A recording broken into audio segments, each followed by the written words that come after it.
Hello, and welcome to another edition of the Your Therapist Needs Therapy podcast. I'm your host, Jeremy Schumacher, licensed marriage and family therapist. And today I am joined by Dr. Quincee Gideon.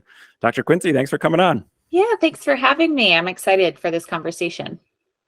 Yeah, me too. I've found your work. I think you trained one of my guests that I had on earlier, but running in religious trauma circles, I came across Yes. your Instagram and all that stuff. So I'm super excited about talking about trauma and complex PTSD and all that stuff. What I like to start with is kind of just a background on you. How did you get into the Sure. profession? What was kind of your entry point into working in the mental health field? Well, I can't talk about my profession without talking about my own religious trauma. So I grew Yeah, up in a really culty group, and I can tell you all of those stories, and they are wild and lots of fun little twists along the way. But most importantly for you to know is that my group was really, really intent on evangelizing. And that meant that they needed lots of missionaries. They also don't like women. So sure. as a woman who felt very compelled to do right by the church and by God and by my community and by my family, missionary life was the life that felt available to me. It felt like I could be strong and courageous in that space when I wasn't necessarily able to back home in the States. So I, in college, started working in different sort of groups and organizations, and then eventually started my own nonprofit. It was a religious nonprofit. We did a lot of trauma work, which I had no business doing. I had no Sure. idea what I was doing, but I felt like I was, quote, saving people. And so I lived in Africa on and off for about 10 years. I was humbled over and over again about the significance of trauma and how terrible I was at understanding human behavior, trauma, and the way that it plays out for people. And so I thought, well, I'm going to do this missionary thing, so I should probably get some education. So I got my master's. I think I was probably in my first class in my master's program when I was like, oh, I'm going to want a doctorate. Okay. So Yep. my education has been sort of long. It's been drawn out because I was going back and forth to Africa. But mostly I was sitting in counseling classes going, oh my gosh, there are ways in which we can hold human suffering without praying it away. I mean, Yeah. blown away for those two brain cells to touch and be like, we can do something different than just hug and pray it away. And so I think in that process, that's really kind of when my deconstruction started, but I didn't know it. I didn't know that I was deconstructing all of the stuff that I had learned about emotions being terrible, and they're a sign, that God is not happy with you or you're not in relationship with God. That trauma is God punishing people. I remember my church had a lot of feelings about Hurricane Katrina being Sure. sort of God's way of bringing a city back to him. I mean, this stuff is horrible to think Yeah. about, like how awful. But that was the water I was drinking every day. And so then I was getting exposure to other things. I was in a really terrible marriage, but it was, end quote, ordained by that church. Sure. And when that fell apart, I think I really just came face to face with, I followed all the rules. I was a really great missionary. I married the man that I was supposed to. I did the things that I was supposed to, and it didn't actually save me.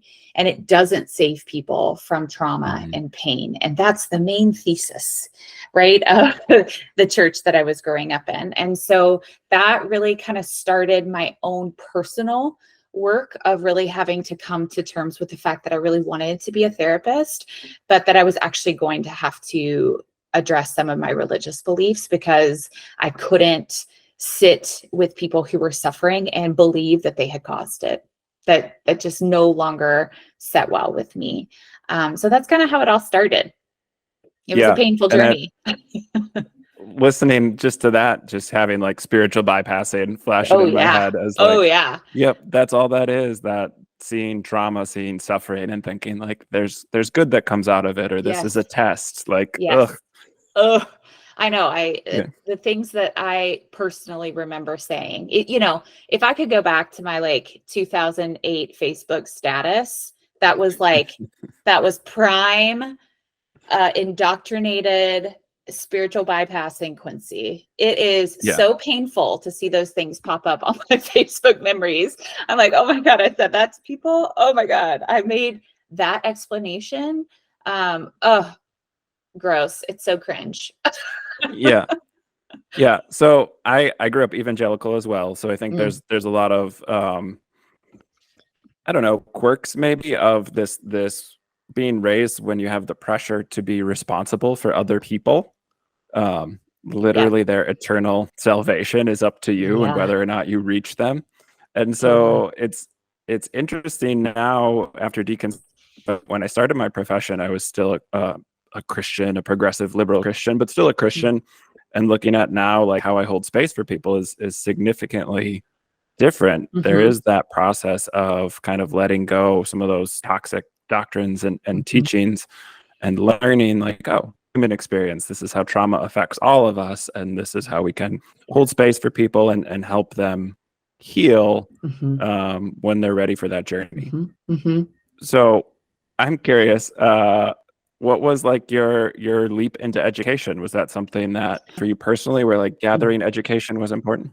I remember sitting in a little village in Congo, and the organization that I was working with had to like sneak me into Congo because it was a closed border at the time.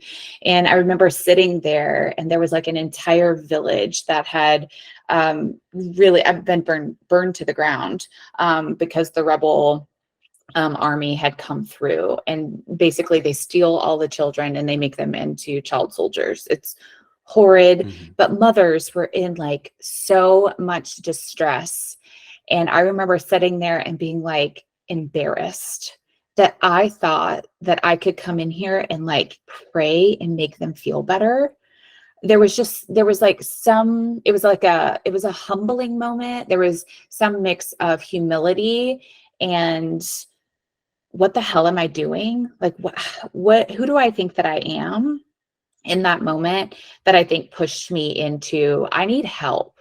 I don't know what I'm doing. I need to figure out if I'm going to continue this, I need to figure out what is trauma? How can I actually help people? What programs do help? Instead of just coming in here and like praying over people and having kind of like a church visual, like, is there something else that I can be doing? So there was like a very distinct moment. I would say that my church, my parents, the church leaders were rather supportive of my education. I don't think they would have been, except that I was a missionary, right? And the education was all about doing better mission work. And it meant that I had an excuse to come back home, right? Like periodically, I wasn't constantly on the continent of Africa. So there was some mixture of that I think just led to enthusiastic support, um, which I appreciated. It gave me permission to do something that I don't know that other women in my church necessarily felt like they had permission to do. So when you kind of went through that deconstruction phase, was that a soft landing for you, knowing what you knew about trauma at that point, or did that kind of, oh, this is complex PTSD, this is what it looks like, this is what religious trauma specifically looks like? No, I think that there's something really tricky that happens in fundamental evangelical churches that I am intent on trying to change in my lifetime.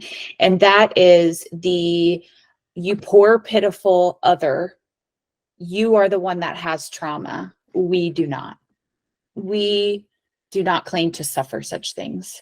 Trauma is for the weak. And so, even though I had a lot of education about trauma, I don't actually think that I was in a place where I could see that I was the sufferer of trauma, that I had picked up a lot of trauma actually along the way, both in my religious setting and living in war zones in Africa and going through a really traumatic divorce. Like that was something that I felt I still had all of the beliefs of the church, right?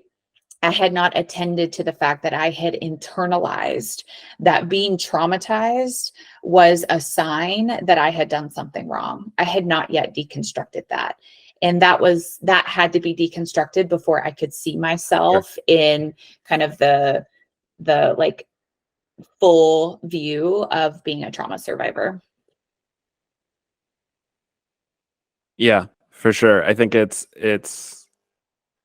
somewhat spiritual bypassing, and I think some of it is the weird hierarchical thinking that goes along with evangelicalism, where it's hard to acknowledge or experience some of these things in our body because we've been taught, at least I was taught, like your body is going to lead you astray. And so like learning how to experience and sit with that first, and then being able to kind of experience it and then bring the intellect or bring the knowledge to it later. Like I went and got specific training in religious trauma after I was finally like out and out as an atheist, to be like, oh no, like, right, this all makes sense, but I need to like look at it differently. Yep. Absolutely. I think that the journey is not just deconstructing what you were taught, but deciding and really paying attention to what you internalized. Like, what did you make a personality? What did you decide was going to be, forgive the analogy, but what was the hill that you were going to die on? And I had internalized a lot. I had to internalize a lot of intensity and bifurcation. Things have to be one way or the other, black and white thinking. I really had to attend to a lot of that. It was not just like, oh, you know what? The concept of hell is quite abusive, and I don't think I want to believe in that anymore. I had to also address what I had internalized about good and bad people, and if humans were born good or if they were born bad, and why I thought that. Like, it's more than just the concepts that you learn. It's about what you have internalized and how you sort of made that a part of your worldview, your personality, the way that you conduct yourself. It's deep work. Yeah, for sure. I think I talk about deconstruction as kind of the doctrinal approach to it, the beliefs, and then the deconversion is like, what did you ingrain? What did you internalize? And like, that's a longer process to get that stuff out, and it pops up in weird ways or unexpected places. Definitely. One of the things I was excited to talk to you about is you have your PsyD, and yes. For those who are not in the know, PhD is like not always geared towards academia, but often geared towards academia, and PsyD is a little bit more focused on practice and working with people directly. But so you do psychological testing. Yep. And I'm curious if you can speak a little bit on like some of the overlaps between something like ADHD and trauma, or where you aren't trained in trauma very well, misdiagnose some of those things. Yeah, totally. Well, in kids specifically, trauma and ADHD look so alike that I don't actually allow any of my practitioners to diagnose either until someone has been in treatment for at least 4 months. And I do that for a reason, because I think that the symptoms look the same, but one is neurological. It's a brain structure thing. It's genetic. You sort of inherit it, and it's nothing to be ashamed of, but certainly something you're going to have to work through and find ways to work through it. And trauma is a big signal and beacon that something is not right, and the adults in the situation need to pay attention, right? And so I don't want to get to diagnosis too soon, because I want people to sit in that space and really try to figure out what is going on for these kids that are trying perhaps to signal to the rest of the world that they need some help. So for instance, like we know that there's a lot of anger that can show up in children with ADHD. That makes sense. They're super frustrated. They didn't get all of the instructions because they couldn't pay attention long enough. The adults in their life are frustrated with them and giving them feedback about that. Their friends are maybe calling them weird. They can't seem to sit still, and they get a lot of feedback around that. Like, that makes sense that that kid would be pretty angry and annoyed with both themselves, but also the world that's not made for them. That makes sense. When you have a traumatized kid, you would also see anger. There's something that has gone deeply wrong. They're walking around the world sort of feeling like, did I do this to myself? Why did this happen? Why am I not safe? They're mad that they're having the feelings that they are. They're mad that they're distracted, because that's what happens in trauma, right? Is that we have a hard time thinking of other things. We have a hard time staying present. We dissociate a lot. And so which is it? Is this kid angry because he's got some ADHD things going on? Or is this kid angry because he's been traumatized? And so I think when those things go on, I want people to just be careful before they give those labels, because we need to be paying attention to what they're actually saying. Yeah. And I love that approach. And I love that kind of a blanket of like, we can't diagnose this too early, because I think that's one of the things that happens. I especially work with a lot of adults. I work with a lot of adults who are neurodivergent and didn't get diagnosed as kids because they learned to mask so effectively. Yep. And so then Yep. like pulling on that thread as an adult, where it's like, oh, you had some things happen in your life and you're also neurodivergent, and like, what does that look like? Because you managed it some way throughout your Right. childhood, but now it's affecting you as an adult. So like, really tricky. I think a lot of people don't get the right diagnosis, and they get the process of therapy or getting help becomes very off-putting because they're not Totally. getting help that makes sense for them. Right. So working with trauma, doing EMDR, what are some of the things that you see working with people who have religious trauma? Like, what are common things that you're looking for as a practitioner, or what are common things that people are presenting with in that process? Like, okay, religious trauma, here's what we need to do. Or let me rephrase that, I guess. Do most people come in knowing that they have religious trauma? I would say in my practice, there's a really good mix. I would say that a lot of folks come in and they're not quite sure why they were compelled, or why they really liked our website, or why they really liked one of the therapist bios. They're not quite sure, but they're kind of showing up for the process. They know that things aren't going well and they need that sort of help, but they're not quite sure. And then, of course, because the body keeps the score and is maybe managing some of these things behind the curtain, we do sort of unravel, like, oh yeah, and this was a tough culty environment. There was lots going on, and we need to do some significant work around that. And then I would say the other half come in and they're like, let me tell you about this culty school that I was sent to because I was neurodivergent and everyone thought that I was just a pain in the ass. And so let me tell you about all of the things that they did. And it was a school that was run by Synanon, and like they know, but they haven't necessarily come in contact with practitioners that are like, Right. Boy, do I have your back. I know exactly what this is. I've worked with other survivors that were in that situation. I'm well aware of the culty dynamics that went on there. Allow me to just sort of sit with you and maybe help you in this process, like guide the process. So I would say it's a mixed bag.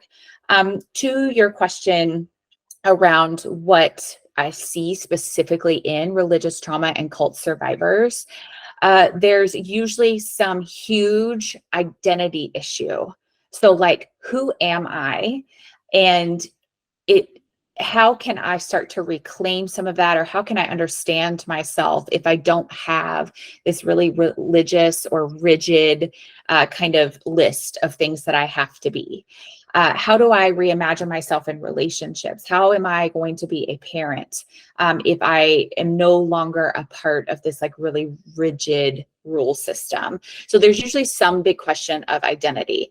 There's also some big delay in some area of development. If they grew up in purity culture, they have some big delays in sexual development.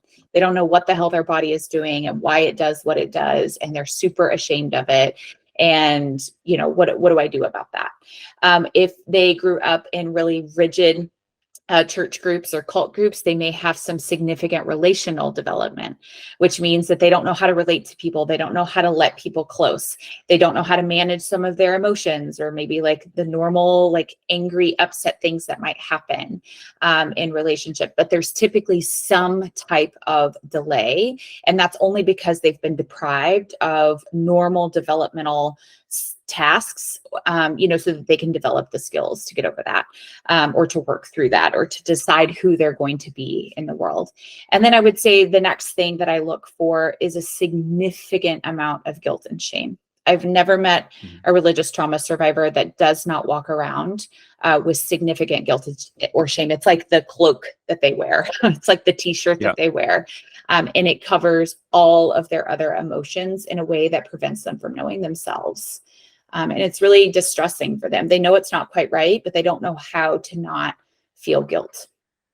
Yeah. And I think some religious groups like Catholics, I was raised Lutheran, evangelical Lutheran. And so like we talk about like, that Lutheran guilt, like even when I was in the church, it was like an acknowledged and kind of joke out thing of like, you have that guilt all the time. Which is a weird normalizing tactic they use to keep people from realizing how like unhealthy that is. Totally. Yeah, it's all functional. That's the point. You got to know that everything that is taught in any sort of institution is working towards the end goal of the institution. So feelings keep people active in a way where they're challenging leadership. They maybe leave and don't give their money. There's all kinds of ways in which the institution has an end goal. And so everything that the institution is doing is going to be to the end of that goal. That's it. You have to know that in any organization. It doesn't matter if that's a business, a private practice that you're working for, the school that you attend. Every institution has a goal, and they're going to make rules to get to that end goal. Yeah, I talk about organized religion as social control. Like it's an organization that is designed to control certain group of people, like creating in-group, out-group dynamics, and then to control the behavior of the in-group. Absolutely. I've been nodding so aggressively for everything you've been saying because it's like, yep. It's a podcast. No one can see nodding.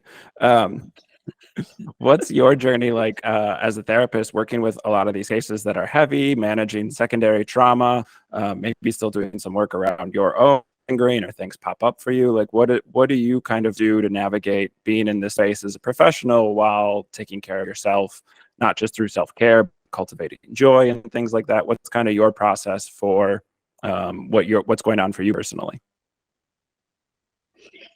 Well, I first of all practice a lot of freedom in that's one thing that my church did not allow me to do. And so in my life now of treating trauma and addressing religious trauma, I really am looking for freedom. So maybe that's like the freedom to do something that I wouldn't normally do. Like it's not really a part of my normal concept of how I take care of myself, but damn, it feels good today. And so let's go do that. I give myself a lot of freedom to change my schedule if I need to, like literally like not doing that this evening. I don't want to. A lot of freedom to say out loud to my family that I live with what is going on. So like I'm not sharing details, but I immediately when I come out of my office, I might say like, oh, whew, lots going on today in the world. And, I'll just sort of say it out loud. And I find that literally just the practice of freedom of doing what feels good in that moment is really, really helpful for me. I also throw everything at it.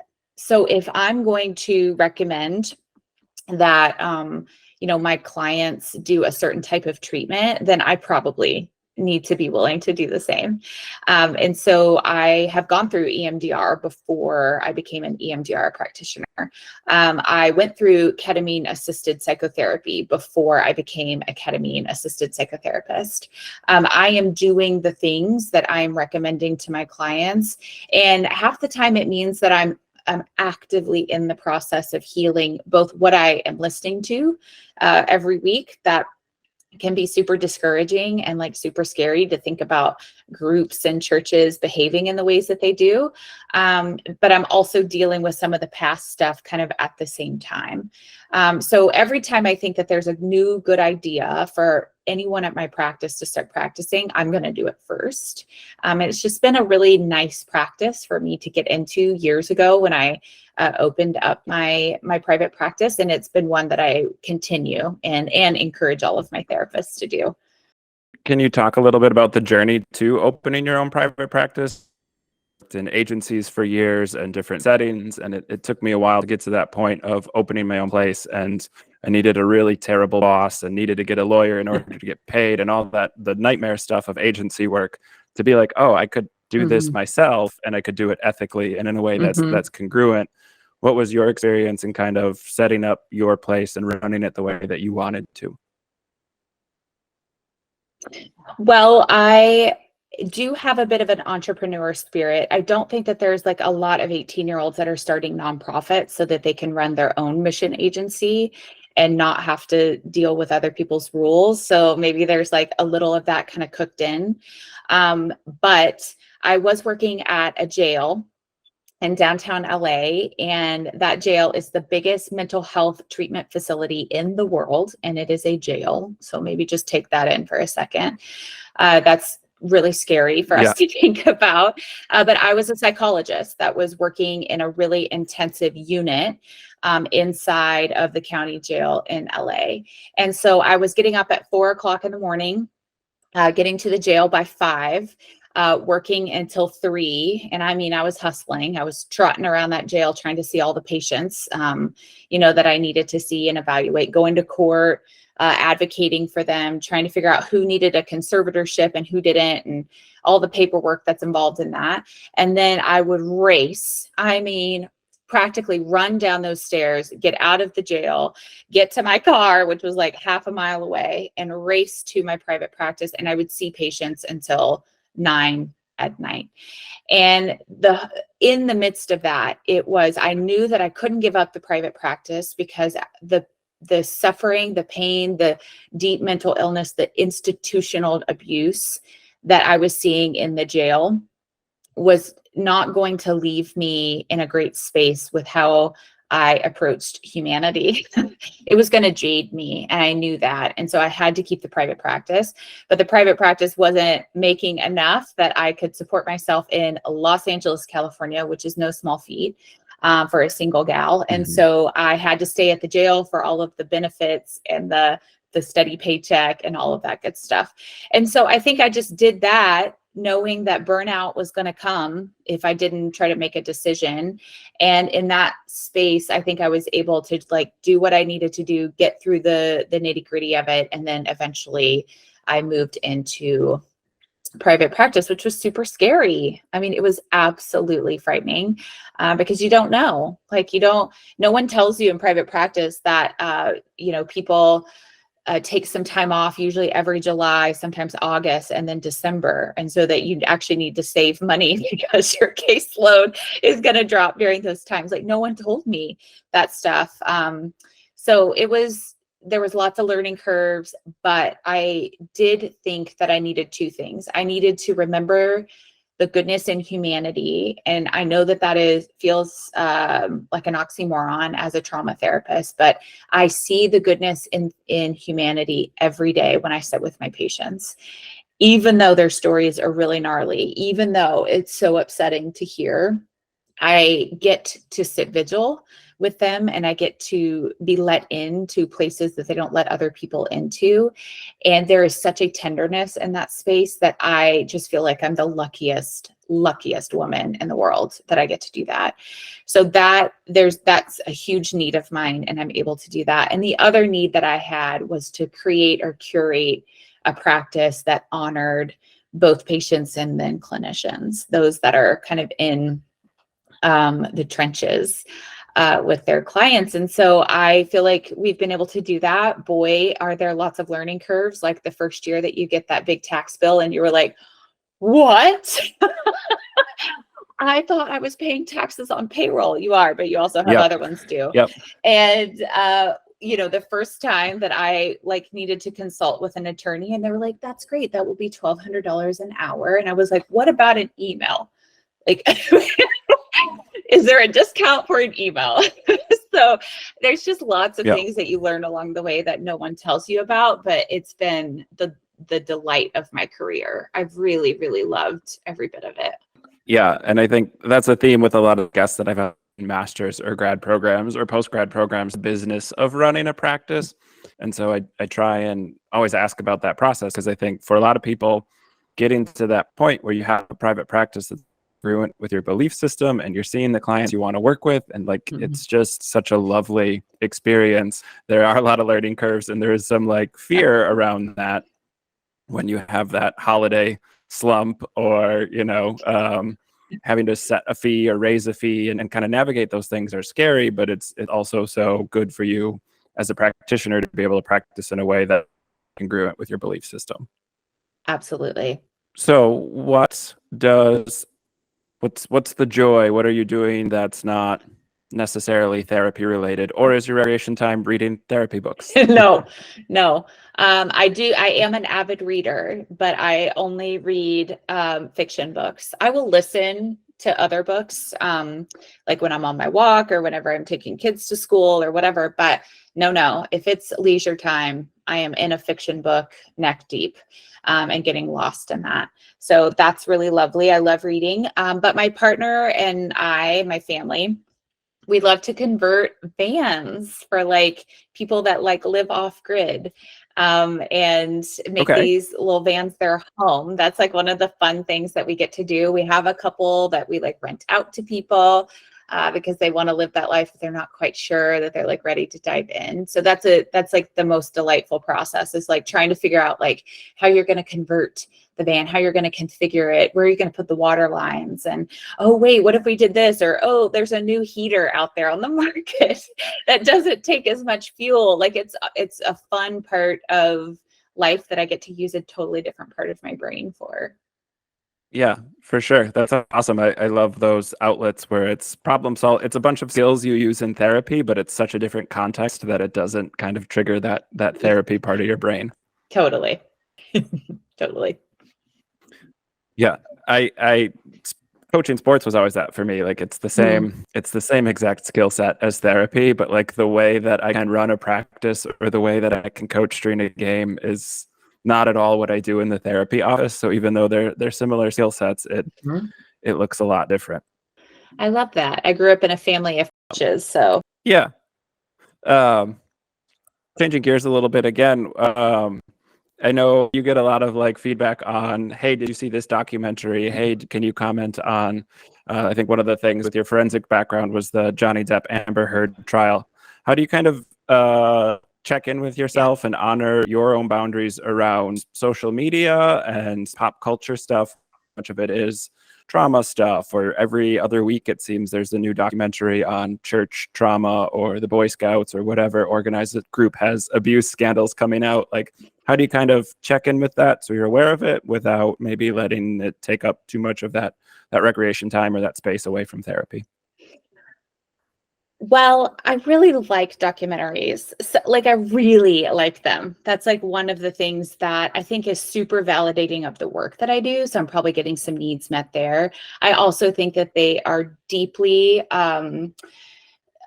inspirational to me, because I can watch a documentary and I'm like on my phone in my notes section, like making notes about like, oh, I can make a post about this. That would be so helpful for people to know about. Or like, oh yeah, I talk about this all the time, but it never occurred to me that people don't know that concept. Like, right. Like they're super inspirational. So I actually feel like I get a lot of things done kind of all at one time when watching documentaries. Like I'm not in front of a computer. I'm like laid out on a couch or on my bed. So I'm, and I don't have to like be in any state. I don't have to feel the pressure to respond. But the content is so helpful for me that I'm not actually having to engage much on social media to try to find things that people need to know about, right? Like, which is what we do as content creators on social.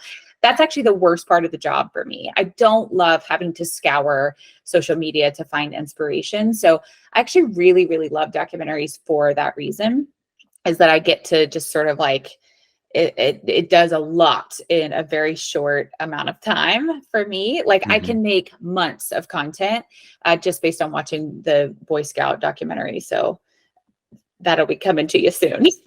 Like, like there's a lot going on kind of in those moments. So that actually meets a lot of needs of mine and it doesn't feel stressful. But I've already mentioned that content creation can feel kind of stressful, making sure that you're not making like too big of promises, that you're kind of staying in your ethical lane, that you are calling out folks, but also maybe inviting other folks into a conversation that they haven't had before. It's a tender line, and I don't think that anyone can walk it perfectly. So I've sort of let that go. But I do think that some like really clear boundaries have been helpful to me. First of all, I never give advice. So that's super helpful for me in the ways that I, sort of engage in social media. If you send me a DM and you're like, what shall I do about this? I will immediately refer you to whoever is in your state that's a religious trauma expert. So that's really helpful. And I never, ever, ever, ever, nor will I ever disclose my current personal beliefs, because what the hell does it matter? It matters that there are abuses going on that I'm calling out. It matters that there is space for everyone to say, like, this happened and I still believe, and this happened and I don't believe. Like, everyone has a space at the table. And when my information gets added into that as if I've got the market cornered on like what you shall do, right? After some sort of abuse like this, I think the conversation changes in a way that makes me really uncomfortable. So I had that boundary kind of from the jump. And I think since then that has set me up to feel really great about the ways that I engage. But as soon as I feel like I'm kind of getting badgered to like, well, where do you stand on this? Or what do you believe about this? I step away from it for a little while. And that's just a boundary that I've set, but it works really well for me. And it kind of keeps my brain in a space where when I actually do log in to social media, I find a lot of joy there. I find a lot of connections there. There's a few assholes, Lord help us. But whatever. So we're there in the grocery store. I can live with it. Yeah, I love those boundaries, and I think that's super helpful. I think as a small business owner, when you run your own practice, like that marketing and social media and all that stuff is tough. And so having those boundaries from the jump is super helpful. And I love professionals who've been in the field for a little bit longer sharing like how they navigate that, because I think that helps the younger therapists navigate kind of a questionable thing. Again, a thing most of us aren't being taught about in our grad programs. Well, Dr. Quincee, this has been great. I strongly recommend. We'll have your Instagram in the show notes. But you put out so much good content. Your website has different courses and things that people can sign up for, in addition to all the therapy offerings. Anything that you want to promote, or places where people can find you if they want to connect? Definitely on Instagram. That's where I play most of the time. I would say that we have sort of a course space that you can come. It's called Traumastery. It's like monastery, but for trauma. See what we did there? Yeah. And Traumastery is where we have all of our courses, but we also have a membership specifically for religious trauma survivors. And I would say that that is the community that I am the most proud of. The way in which I was in the comments earlier today inside the course of people asking questions and other students supporting and giving their tidbits has just been so delightful to see. It was exactly what I needed years ago when I was going through my process, and I did not create the goodness. All of the members, all of the survivors that are in that group are creating the goodness. So I'd love for people to come and be a part of that if that feels like the place that they're in their journey. Yeah, for sure. And we'll add those links into the show notes. Again, I like to always tell people, like, follow on Instagram, follow good people on Instagram, because there's so much misinformation and bad information on social media. If you can find experts or people who are qualified to comment on some of these complex topics, definitely worth a follow. So this has been fantastic. Thanks for giving some time and sharing your experience and your knowledge with people. It's been my pleasure. Thanks for having me. And to all our listeners out there, thanks for tuning in again. We'll be back next week with another new episode. Take care, everyone.